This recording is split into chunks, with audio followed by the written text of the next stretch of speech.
Hey guys, what's up? This is Geeky Rahul from V4AI. Welcome to the channel. This is the second video for Maths 2. अपन लोग discuss करने वाले हैं sets के बारे में और before that I just like to introduce myself I am Rahul from Delhi and I have started this channel V4AI with the purpose to educate others who wants to get into data science domain and be a data scientist. So just for that purpose I have started this channel और मैं IITM का एक student भी हूँ. आई qualify last year and उसी के regarding हम लोगों ने एक बैच भी रन करा है on my website. If you want to join live sessions या मेरी गाइडेंस चाहिए so you can join the batch by going to my website. So without wasting more time let's start the session. So अभी हम आज discuss करने वाले हैं sets के बारे में. सेट्स क्या होते हैं? Sets are is a collection of well defined objects. मतलब सेट्स की डेफिनेशन क्या है? Collection of well defined elements. अभी यहीं से काफी सारी चीजें निकल के आएगी. मतलब well defined से क्या कहना चाह रहा है ये समझना है कि well defined मतलब कि एग्जैक्ट क्लैरिटी होनी चाहिए हमें कि वो उसके अंदर सपोज सेट से एक बॉक्स है, let's say it's a box and उस बॉक्स के अंदर क्या होगा वो क्लियरली डिफाइन होना चाहिए. तो क्लैरिटी होनी चाहिए. वेल डिफाइंड का मतलब ये है कि उसके अंदर हम क्या क्या एलिमेंट्स होंगे उसके बारे में क्लैरिटी होनी चाहिए. और जो उसके अंदर आइटम्स होते हैं उनको बोलते हैं हम एलिमेंट्स. तो ये भी एक मतलब कई लोग पूछते हैं कि सेट्स के अंदर जो आइटम्स होते हैं उनको क्या बोलते हैं? उनको एलिमेंट्स बोलते हैं. तो जो भी आइटम्स इसके अंदर होंगे उन सब का क्लियरली हमें पता होना चाहिए कि क्या क्या है. For example set of even numbers. Set of even numbers तो क्या क्या होते हैं? 2, 4, 6, 8, 10 इस तरीके से. अगर इसको मैं कह दूं लेस देन 14 तो क्या क्या देंगे? 12 तक आ जाएंगे सारे इवन नंबर्स. तो मैंने क्लियरली बताया कि भाई कंडीशन क्या है? एक सेट होना चाहिए जिसके अंदर इवन नंबर्स होने चाहिए और कंडीशन है कि वो लेस देन 14 होने चाहिए. तो एक क्लियरली डिफाइंड होना चाहिए कि हमारा ऑब्जेक्टिव क्या है. सेट्स में इस तरीके से आपको क्लियरली डिफाइन करते हैं कि हमारा ऑब्जेक्टिव क्या है. उसके बेसिस पे हम एलिमेंट्स सेलेक्ट करते हैं. ये सारे एलिमेंट्स हो गए उसके अंदर. तो अभी बात करते हैं कि सेट्स किस किस टाइप के होते हैं. तो यहाँ पे जो मैंने बताया कि लेस देन 14 कर दिया तो ये फाइनाइट सेट हो गया. तो सेट्स फाइनाइट भी हो सकता है. फाइनाइट सेट जैसे कि मैंने डिफाइन करा कि इवन नंबर्स लेस देन 14. तो यहाँ पे 2 से लेके 14 तक जो इवन नंबर्स आते हैं 12 तक वो सारे आ जाएंगे. पर अगर मैं यहीं पे बोल दूं कि सेट ऑफ इवन नंबर सिर्फ तो हमें पता ही नहीं है ये कहां से कहां तक चलेगा. ये चलते रहेंगे. तो इसको बोलते हैं हम इनफाइनाइट सेट्स. इनफाइनाइट सेट्स तो दोनों टाइप के उसको ही हम सेट्स बोलते हैं. बट ये फाइनाइट है और ये इनफाइनाइट है. अभी दूसरी डेफिनेशन आती है यहाँ पे cardinality. Cardinality cardinality in a set उसको बोलते हैं कार्डिनैलिटी. सपोज एक सेट है 2, 4, 6, 8, 10. तो इसकी कार्डिनैलिटी क्या होगी? इसको लिखेंगे कैसे? ए से. और दूसरी चीज कि सेट्स को हमेशा हम कर्ली ब्रेसेस में लिखते हैं. हमेशा कर्ली ब्रेसेस के अंदर आपको सेट्स लिखने हैं. ठीक है. तो इसके अंदर कितने एलिमेंट्स हैं? 1, 2, 3, 4, 5 एलिमेंट्स हैं. तो कार्डिनैलिटी कितनी हो जाएगी इसकी? Cardinality will be 5. इसको ऐसे भी लिख सकते हैं कि n ऑफ a मतलब number of elements in set a will be 5. Even कई जगह इसको मॉड ऑफ a भी लिख देते हैं 5. तो कार्डिनैलिटी विल बी 5. ठीक है. You guys can note it down. 2 second का हम पॉज ले लेते हैं. सो अभी कुछ इंपॉर्टेंट पॉइंट्स देख लेते हैं सेट्स के बारे में. तो सेट्स में अगर बात की जाए सीक्वेंस मैटर नहीं करती. तो इवन इफ एलिमेंट्स 1, 2, 3 लिखा है या 3, 2, 1 लिखा है both the sets will be same. A है या बी है दोनों ही सेम है. मतलब दोनों में ही कोई फर्क नहीं होगा. दोनों सेट सेम ही है. 1 2 3 लिखो या 3 2 1 लिखो, सीक्वेंस से कोई फर्क नहीं पड़ेगा कि आपने आगे पीछे लिख दिया है। उसके बाद अगर डुप्लीकेट एलिमेंट्स की बात की जाए कि आप क्या लिख सकते हो 1 1 2 3 4 5, तो इसमें मैं कार्डिनैलिटी पूछूंगा तो रिपीट हो ही नहीं सकता है सेट के अंदर। सेट के अंदर डुप्लीकेट एलिमेंट्स नहीं रखते हैं, तो हम इस 2 बार जो बनाया है उसको हटा देंगे और कार्डिनैलिटी चेक करेंगे तो 1 2 3 4 5, इसकी कार्डिनैलिटी होगी 5। तो ये 2 पॉइंट ध्यान रखना कि डुप्लीकेट एलिमेंट्स से भी कोई फर्क नहीं पड़ता और सीक्वेंस से भी फर्क नहीं पड़ता है। इसके बाद बात करते हैं सबसेट्स के बारे में। सबसेट्स क्या है, तुमने जैसे स्टार्ट्स की मेरी वीडियो देखी होगी, तो स्टार्ट्स के अंदर मैंने बात की थी पॉपुलेशन और सैंपल की। तो अगर एक पॉपुलेशन है पूरे इंडिया की, उसके अंदर से मैंने ये दिल्ली की पॉपुलेशन है लेट्स से 3 करोड़, तो उसमें से कुछ मैंने 1% डेटा लिया, तो वो 1% उस पूरी दिल्ली की पॉपुलेशन में से आई है। इसका मतलब वो 1% लोग सबसेट होंगे उस दिल्ली की पॉपुलेशन में से, तो वो सैंपल जो होगा that will be a part of the whole population. तो इस वजह से हम कैसे लिखेंगे, sample will be the subset of population. ये होता है, इस तरीके से हम बताते हैं, डिनोट करते हैं सबसेट को कि सैंपल जो है सबसेट है पॉपुलेशन का। इसी तरीके से इसको अगर आप डेफिनेशन देखोगे तो if every element of A is also an element of B, तो आप क्या कह सकते हो कि A is subset of B. इसको बोलते हैं ए इज सबसेट ऑफ, इसको रीड इस तरीके से करते हैं, A is subset of B, sample is subset of population. So subset क्या है कि अगर जैसे इवन नंबर्स में मैं बात करूं कि 2 4 6 है, अगर एक सेट दिया है, क्या ये सबसेट है सारे इवन नंबर्स का? सारे इवन नंबर्स का अगर सेट एक मैंने बनाया है, क्या ये उसका सबसेट है? डेफिनेटली है। तो इस तरीके से रहेगा, क्या 1 2 3 4 5 ये सबसेट है नेचुरल नंबर का? डेफिनेटली है, क्योंकि सारे नेचुरल मतलब ये एक पार्ट है, छोटा सेट है ऑफ द होल नेचुरल, मतलब सारे नेचुरल नंबर्स में से। तो इस तरीके से रहता है सबसेट का कॉन्सेप्ट। अब सबसेट के अंदर भी बात करें तो कुछ एक और बाइफर्केशन होती है और कुछ प्रॉपर्टीज होती है। तो अगर प्रॉपर्टीज की बात करें तो प्रॉपर्टीज में अगर बात करें तो हर सेट जो होता है, let's say A is every set is a subset of itself. ये याद रखना कि मतलब अगर एक ए सेट है 1 2 एंड 3, तो A will always be subset of itself, क्योंकि उसी में से तो वो पार्ट आ रहा है। तो हम इस तरीके से लिख सकते हैं कि A will be the subset of itself, A will be the subset of A. और दूसरी प्रॉपर्टी होती है कि empty set will be subset of all the sets.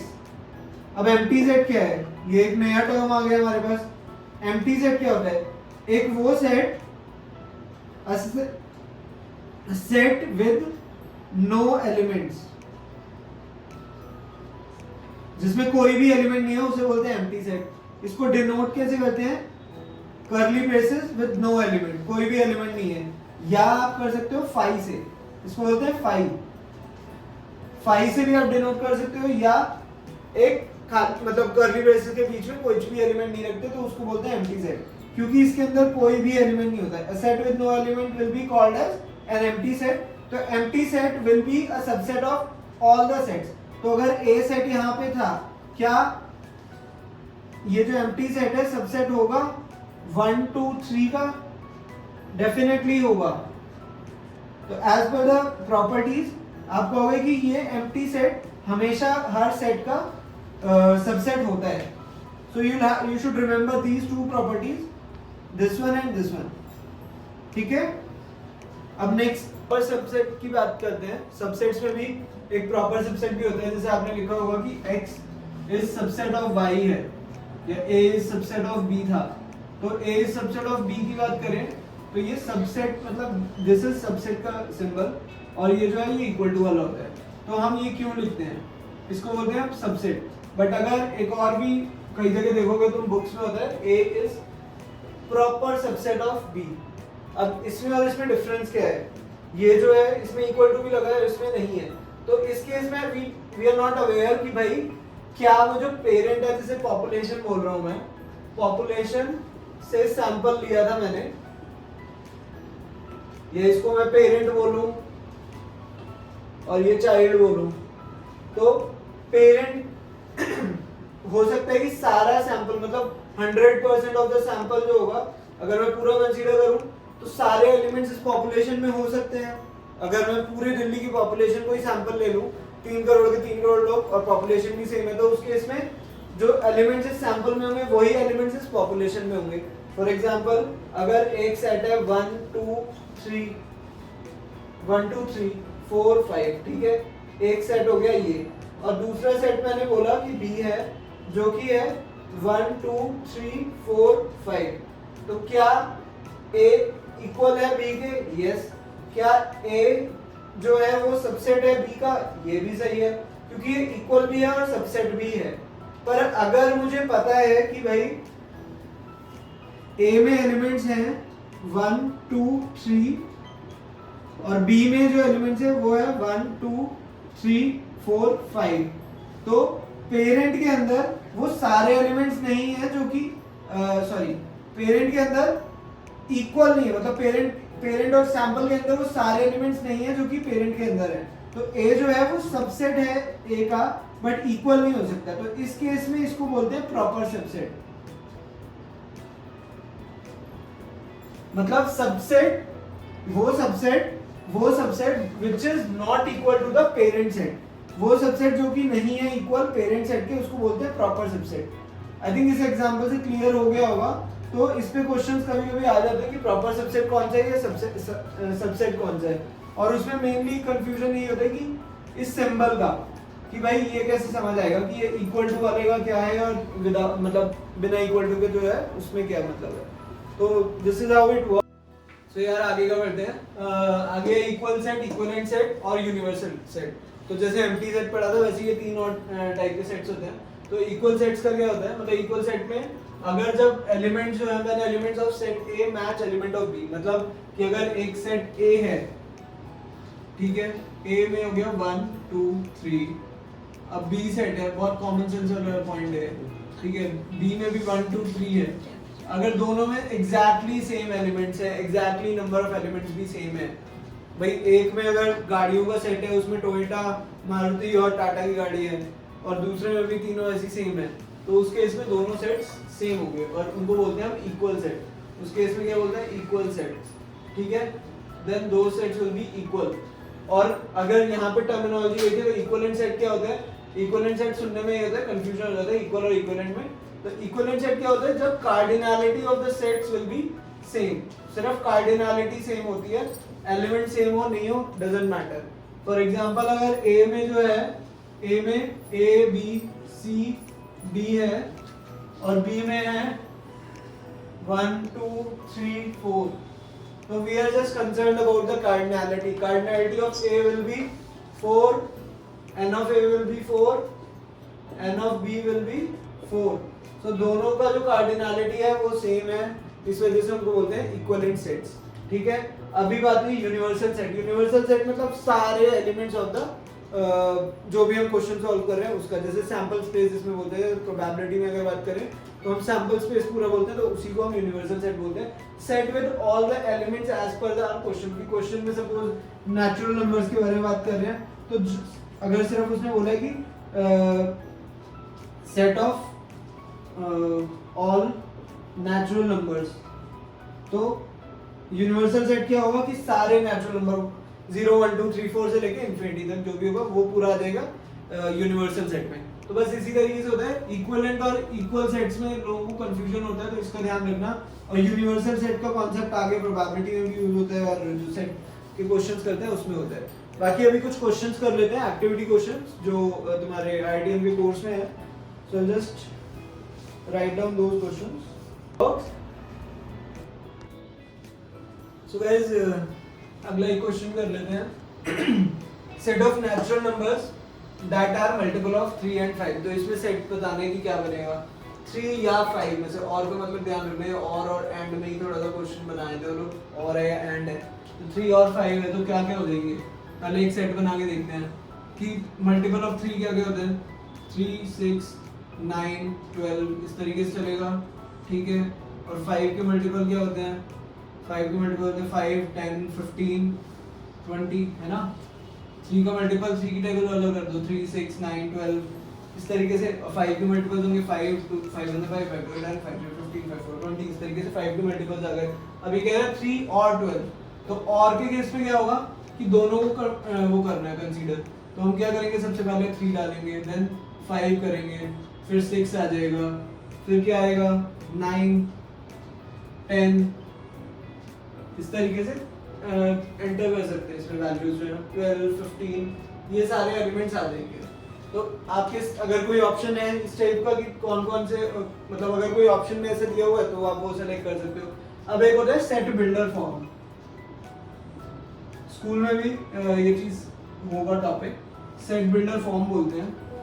तो सेट बिल्डर फॉर्म क्या होती है कि उसमें हम एक इक्वेशन के फॉर्म में लिख लेते हैं सेट बिल्डर फॉर्म में कि सपोज x एलिमेंट हमें लेना है and x belongs to natural number where x less than 5। Suppose एक मैं एग्जांपल दे रहा हूँ, ठीक है।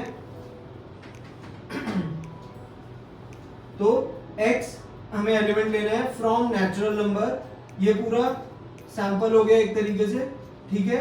और ये हो गई कंडीशन, राइट। तो अगर ये क्वेश्चन है तो इसमें क्या क्या एलिमेंट्स आएंगे, नेचुरल नंबर्स लेने हैं। x एक एलिमेंट है जो कि नेचुरल नंबर से बिलोंग करता है जो कि लेस देन 5 होगा। इसको इस तरीके से रीड करना है कि x एक एलिमेंट है जो कि कहां से है, बिलोंग करता है from natural numbers where x is less than 5। तो नेचुरल नंबर 0 है, 0 क्या नेचुरल नंबर से बिलोंग करता है, यस। लेस देन 5 है, यस। 1 नेचुरल नंबर से है, बिलोंग करता है उससे। 2, 3, 4 क्या 5 आएगा, 5 नेचुरल नंबर तो है but 5 is not less than 5, तो इस वजह से 0, 1, 2, 3, 4 हो जाएंगे इसके अंदर, इस सेट के अंदर। तो इसको अगर ए सेट लेते हैं इस तरीके से, ठीक है। अब इस क्वेश्चन पे आते हैं कि इस क्वेश्चन के लिए हम क्या सेट बिल्डर फॉर्म में कैसे लिखेंगे कि set of natural numbers that are multiple of 3 और 5। तो इसको कैसे लिख सकते हैं, x एक एलिमेंट है, कहां से बिलोंग करते हैं, x belongs to natural numbers. Condition क्या है, x इज मल्टीपल ऑफ 3 और x मल्टीपल ऑफ 5, राइट। एक ये तरीका हो गया। दूसरा तरीका हो जाता है सेकंड मेथड होता है, उसके बारे में डिस्कस करेंगे। तो मॉड का कॉन्सेप्ट तुम्हें समझाना है क्योंकि कुछ लोगों को मॉड नहीं पता होगा। मॉड क्या होता है कि मॉड टेल्स अबाउट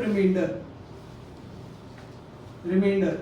अगर मैं कहूं 5 मॉड्यूलस, इसको मॉड्यूलस ऐसे भी लिखते हैं, और 5 मॉड 3 भी लिख सकते हैं। तो 3 से 5 को डिवाइड करोगे, रिमाइंडर क्या आएगा, 3 1 3, और 2 इसको ऐसे लिखते हैं 3 into 1 plus 2। तो रिमाइंडर क्या आया 5 के लिए, 2 आ गया ना। तो यही आंसर होगा, 3 मॉड्यूलस 5 विल बी 2 और 5 मॉड्यूलस 3 विल बी 2, ठीक है। इसी तरीके से अगर मैं बात करूं कि हमारे इसको कैसे लिख सकते हैं, x belongs to natural numbers और x जो है x मॉड्यूलस 3 और x मॉड्यूलस 5। मतलब x को जब 3 से आप डिवाइड करोगे तो क्या आना चाहिए, रिमाइंडर विल बी 0, एंड 5 से डिवाइड करेंगे तो रिमाइंडर क्या आएगा 0। तो ये दोनों कंडीशन लगा दी मैंने कि सपोज 3 एक आइटम है, अगर 3 को मैंने 3 से डिवाइड करा तो 0 आया, तो इसको कंसीडर कर लेंगे। 5 मॉड्यूलस 3 आया तो ये 0 नहीं आया, बट 5 मॉड्यूलस 5 जो आएगा वो 0 आएगा। तो इसलिए दोनों के बीच में और लगाया, जैसे कि क्वेश्चन में है मल्टीपल्स। मतलब x मॉड्यूलस 3 क्या डिनोट कर रहा है, x इज मल्टीपल ऑफ 3, और x मॉड्यूलस 5 क्या डिनोट कर रहा है, x इज मल्टीपल ऑफ 5। और इन दोनों का रिमाइंडर क्या आना चाहिए, 0, उसी की वजह से होगा मल्टीपल। तो आप इसको इस तरीके से भी लिख सकते हो, x एक एलिमेंट है, x belongs to natural numbers and x modulus 3 will be 0 और x मॉड्यूलस 5 विल बी 0। आप इस तरीके से इसको लिख सकते हो। अगर ऐसा कोई ऑप्शन होगा तो just select it. I think this is clear now. If you guys have any sort of doubts related to sets, so you can drop in the comments. Baki, you can reach out to me via my website as well. You can follow us on Insta as well, and just let me know if in case you guys want us to create some videos on specific topics. कुछ doubts हैं IIT Madras के queries वगैरह, तो I'll try to create some videos on that as well. See you guys in the next video. Thank you.